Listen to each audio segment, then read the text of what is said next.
Hi, I'm Jim Ferrell, Mayor of Federal Way. I'm here today at the King County Aquatic Center in Federal Way, the site of the upcoming Pac-12 Swimming and Diving Championships. The championships include women's swimming and both men and women's diving. The athletes will hit the pool here behind me February 26th through February 29th. To talk a bit about the championships, I'd like to welcome back to Federal Way Pac-12 Assistant Commissioner of Sports Management and Championships, Cheryl Wong. Cheryl, seems like just yesterday you were here. Welcome back to Federal Way. And tell us a bit about what's going on. Yeah, thanks so much for having us back. We always love this time of year, getting to check out all the new updates to the facility and just be back in a kind of what we call our home away from home this time of year. So I think since the last time we were here, our men's and women's swimming and diving programs won the national championship after leaving here. So wow. Stanford won for the women and Cal won for the men, and the Pac-12 Conference of Champions now has 529 championships. Wow, so that's amazing. It's been a good year. Yeah, that's great. The season started with the women's team from the University of California ranked #1 in the nation, and 5 men's teams in the top 20 with Stanford and California holding 2 of the highest rankings. Can you give us an update on where the teams are currently ranked and the future of a Pac-12 team or teams winning the national title? Yeah, so I think right now we have 2 teams on the women's side in the top 5. We only have 1 on the men's side, and Arizona State are kind of sitting right outside the top 10, but we're heading right into the core of our conference competition. Then of course when we come here, it'll be the time to swim fast and kind of make our mark for NCAAs. So, as everyone knows in sports, it's how you finish, not how you start. That's so true. We're excited. That's true. I mean, the pool looks so amazing. It's just like it's all ready to go. Now, the conference has both top flight men and women swimmers. Can you give us some highlights of those individuals and what spectators can expect to see? Yeah, we have a good number of our student athletes that are just sitting right at either the top times in the country or second. So we have Abby Weitzel, who we should watch out for in all of the short distance freestyle events. Brooke 40 in the 400 IM. I think she has the 2nd fastest time in the country, which is amazing. Yeah. On the men's side, standout in his 2nd year is going to be Reese Whitley. And then Brooks Fall and Ryan Hoffer on the men's side for some of the sprint events. So that's great. Yeah. Yeah, and I know that a lot of records have been broken in this pool just because it's a great facility. And now, as you know, it's an Olympic year. And you identified last year several Pac-12 coaches that will be coaching the U.S. men's and women's teams.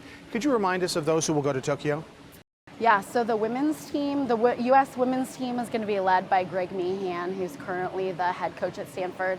And then the USA men's team will be led by Dave Durden, who's at Cal. So great. We have, the head coach for both men's and women's in our conference.